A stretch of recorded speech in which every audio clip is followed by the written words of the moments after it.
धरना चलेगा। ये धरना तब तक चलेगा जब तक हमारी मांगे पूरी नहीं होती। और डीएम कार्यालय में हम लोग ताला लगा देंगे। जो जिलाधिकारी, जो एडिशनल एसपी हमें न्याय नहीं दे सकता, उसको संवैधानिक कुर्सी पे बैठने का कोई अधिकार नहीं। अगर मेरी आपसे मांग है एक दिन में लड़ाई जीत जाती, क्या आप 15 तारीख को आओगे? हम इतनी सी संख्या में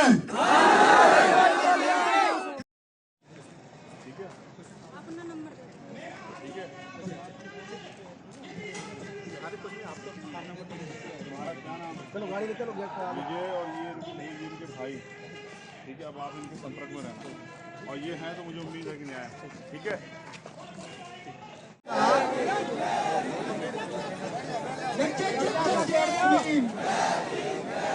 और वो घटना डरावनी है। मैंने उस परिवार से भी मुलाकात की, उनसे मिलने के बाद ही मैं यहाँ आया। मैंने जब उनको सुना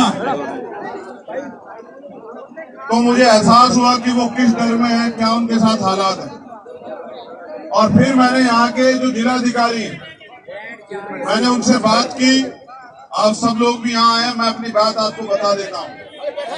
लेकिन कोई भी लड़ाई एक दिन में नहीं जीती जाती और एक दिन में कोई न्याय नहीं होता है।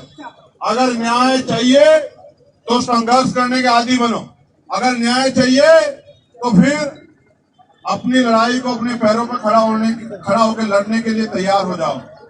देखो, उनको तब तक मारा गया जब तक वो उनकी जान नहीं चली गई। आज वो परिवार किससे उम्मीद करे न्याय की? आप बताओ। क्या उनके पास कोई नेता, विधायक, एमपी, मुख्यमंत्री है? शासन प्रशासन के लोगों की कार्रवाई से संतुष्ट नहीं। अगर उनकी कोई आखिरी उम्मीद है तो वो आप सब लोग हैं जो अपना काम छोड़ के, समय छोड़ के, अपने साधन से आज तमाम तरह की परेशानियां उठा के यहाँ आए। क्या आप आगे भी उनकी लड़ाई को मजबूत करने के लिए आने के लिए तैयार हो? तो मैं जो मांगे हमने वहां रखी है, मैं वो मांगे और पहली जो घटनाएं, 8 घटनाएं यहाँ हुई है, वो भी आपके सामने बता देता हूँ। 8 अक्टूबर को रनहे गांव में हमला किया गया।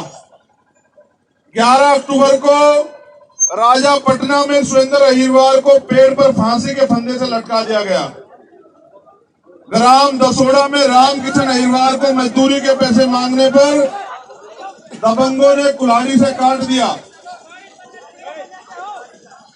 केदू खेड़ा थाना क्षेत्र में बमहोरी पाजी गांव में दलित परिवार पर इसलिए हमला किया गया क्योंकि 2 नाबालिग बच्चों ने पीने के पानी को छू लिया था।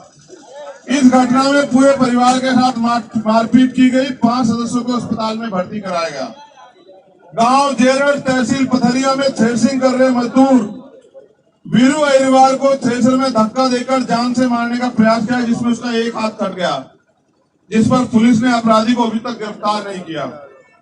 ग्राम बरवासा में कल रात 7:30 बजे राजकुमार अहिरवार को गोली मार दी गई। उनके परिवार के 2 अन्य लोगों को घायल कर दिया गया। एक आरोपी गिरफ्तार हुआ, बाकी 4 आरोपी, अभी 3 आरोपी गिरफ्तार नहीं हुए। करसी उपज मंडी में दबंगों द्वारा किसान के साथ मारपीट।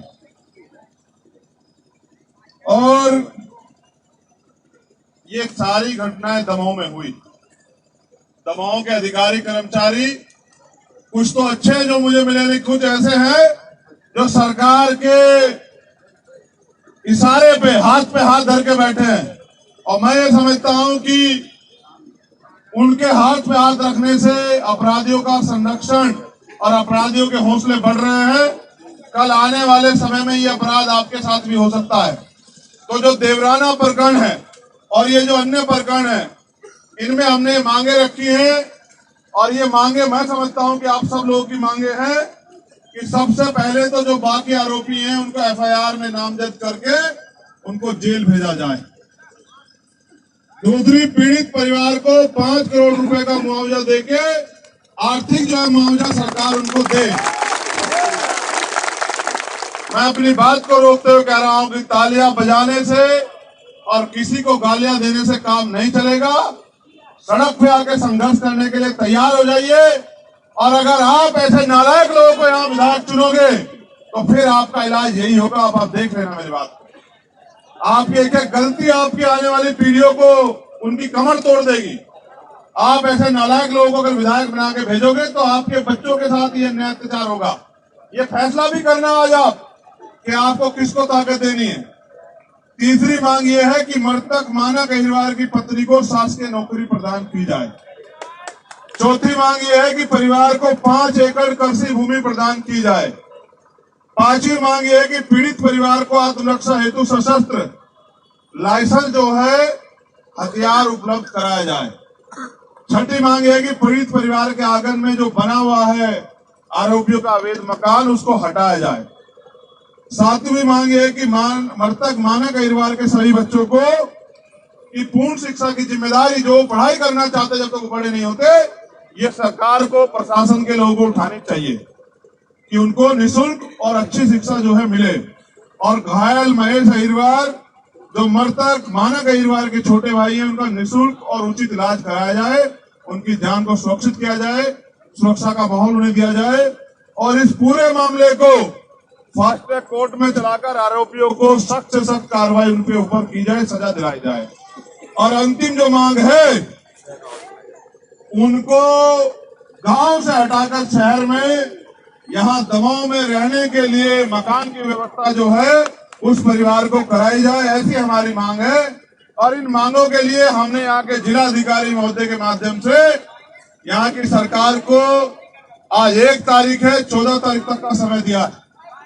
अगर 14 तारीख तक हमारी मांग पूरी नहीं होती, मैं वचन देता हूं कि 15 तारीख से सड़क के बाहर नहीं, सड़क के अंदर जिला मुख्यालय में धरना शुरू होगा और अनिश्चितकालीन धरना होगा और जब तक धरना चलेगा, ये धरना तब तक चलेगा जब तक हमारी मांगे पूरी नहीं होती। और डीएम कार्यालय में हम लोग ताला लगा देंगे।